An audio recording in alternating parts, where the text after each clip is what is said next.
Welcome back to Tire Fire. We did something pretty bad. Not yet. Which is no different than our normal Problems for future Colin. but we want to address that too. So let's see how we ended up here.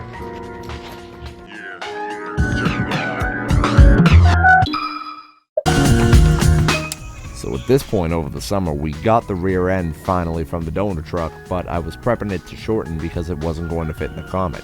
The truck it came out of was a much wider wheelbase, like over a foot wider, so we needed to shorten it so it would be able to fit in the rear end of the Comet, if it were ever to fit.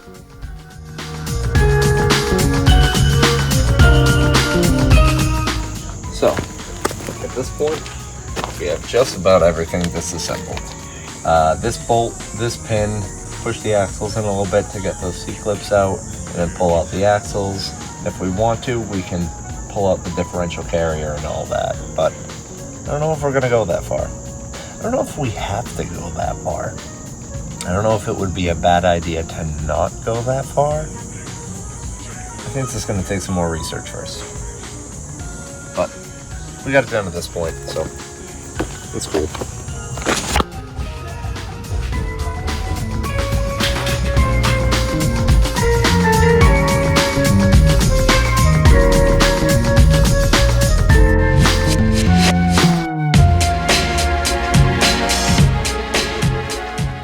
So today, hold on, this isn't a flattering angle. Nice little bench. Should figure that out ahead of time. Anyway, today we're port matching the cylinder head to the gaskets.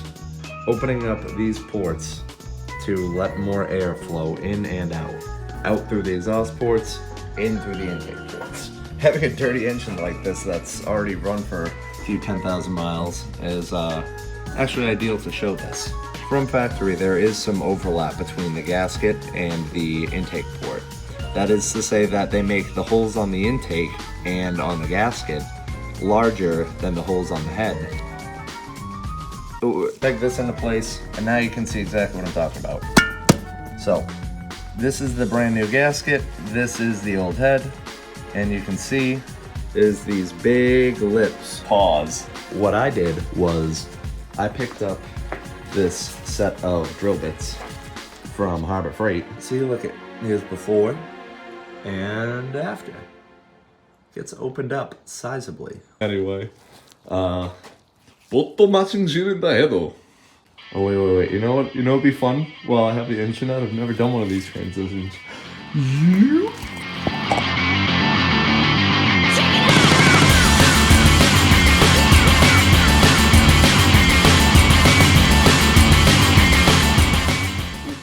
Sorry, got taped up. Alright, so taping up all the ports. I'm gonna tape up all the exhaust ports, taping up all the intake ports and the what do they call that? The intake valley, oil galley. I don't know. I've heard it called a bunch of different things. That's the tough thing about car parts is there's like 5 different names for every car part. Taping it up, gonna get it all prepped for paint. It's all scuffed. Whatever. I just want to make it look like basketball orange.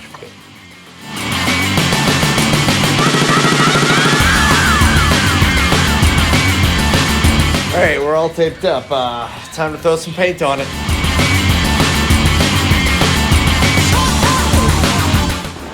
Alrighty, people. Well, now it's painted, covered in runs.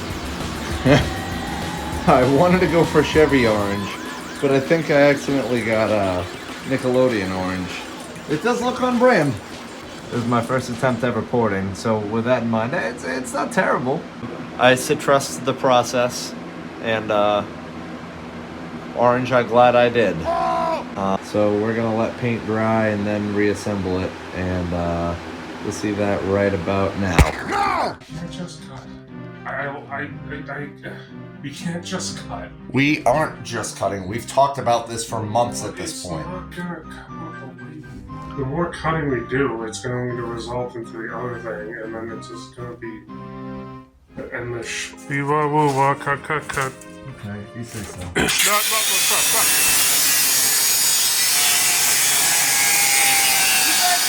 Not yet. I didn't mean right now. So unfortunately on Comets, it turns out the engine mounts are built into the strut towers and sized up to the engines that came with the car. So this was originally an inline 6, which means that our Chevy small block V8 wasn't going to fit, especially with the truck exhaust manifolds on it. This is a wheel problem. See what It's a very real problem. It's a first wheel world problem. See, and you were worried about the structure of the car. Alrighty ho.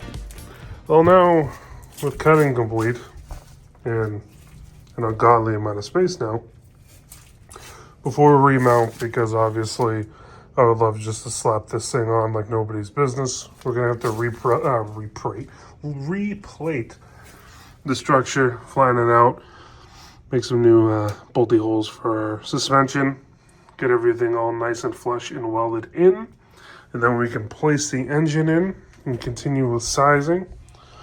Because once the engine is plopped in, then we're going to put in our transmission and probably open up the tunnel a little bit, depending where the engine sits. But when you're doing customs like this is kind of like part of the job a little bit, where you have a car that's meant for an inline 6. Instead of a 90s V8, you're going to have to make as much space as possible. In the next cut, we're going to basically replay and get this all done. And get the engine in, and then we can move forward on the project a little bit more. Sorry this has been taking so long, it's just been a lot of shit going on. Problems for future Colin. What's up, people? Flash. What's up, people? Welcome back to Tire Fire. This is a different Colin speaking to you than past videos. One that realizes we've been causing a lot of mistakes. Just sort of hacking into things and going into things without any real plan. Much to the detriment of this channel. Trying to do it a little better today. Here's what we're doing. So before we butcher that side anymore, we're going to finish cutting up this side. So we sketch a template onto this plate of metal, and that indicates the little holes that we're going to need to, well, little is relative, but the hole that we're going to need to cut for a relief cut for the upper control arm. The factory strut tower had a big bulge out where it had these two little dimples in the metal for the control arms to fit into. We kind of just cut that out, so now we just need to make some little access holes instead. It's fine.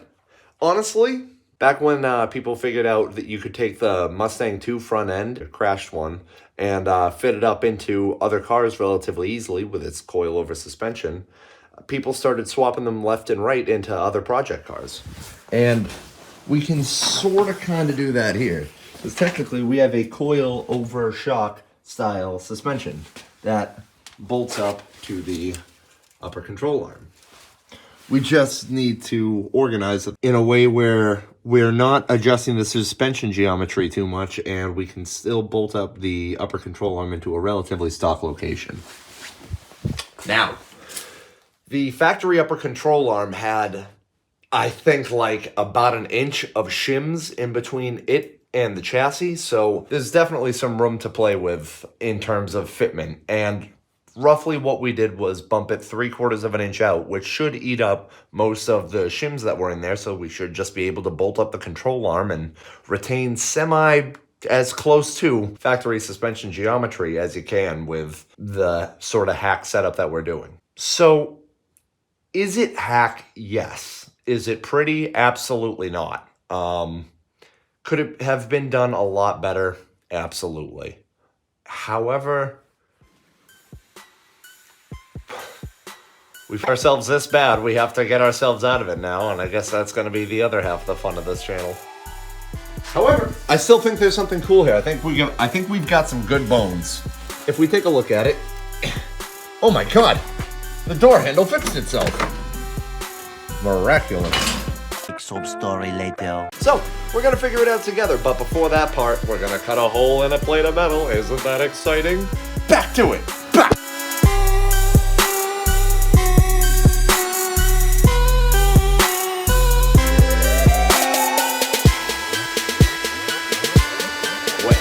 I'm not 100% sure, but I think this is gonna work. Because when the upper control arm is pushed into place, now granted,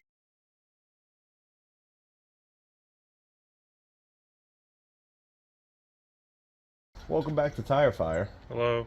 We've got the Comet packed up. Yeah, we do.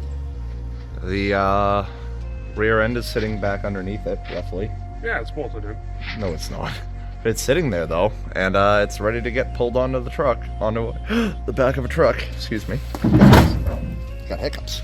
All we can promise is that the next projects are going to be better. We're going to be more driven. We're going to stay on it more. We're going to work harder on these things, and we're not going to get ourselves in over our heads again. Because we want to do better for you, our viewers. 686 of you have stuck around. We want to do the best we can for you. We're going to get a 1920 Model T restoration ground up job. Maybe in 5 years when we have our own shop, but until then, we're just going to be doing some fun small stuff, and eventually we'd like to get into doing like some sort of giveaways and fun stuff like that, so stay tuned for that. But we got to figure out that we have to figure out a lot of stuff first. Clearly we have no idea what we're doing here, and we need to figure out that first, and then we'll figure out how to do giveaways and get you guys into some fun stuff that we touched. I don't know if that means that you want it or not, but it'll be an objective fact. There'll be new cars soon. A lot of new cars. A lot of new videos. A lot of different types of videos. And I hope you enjoyed the future videos that we do make. We're going to make more than 5 this year, and they're not going to be on a piece of shit that's falling apart that is way over our heads. We're going to get on top of it and take care of business this time. We got some big surprise coming. 2026 is our year.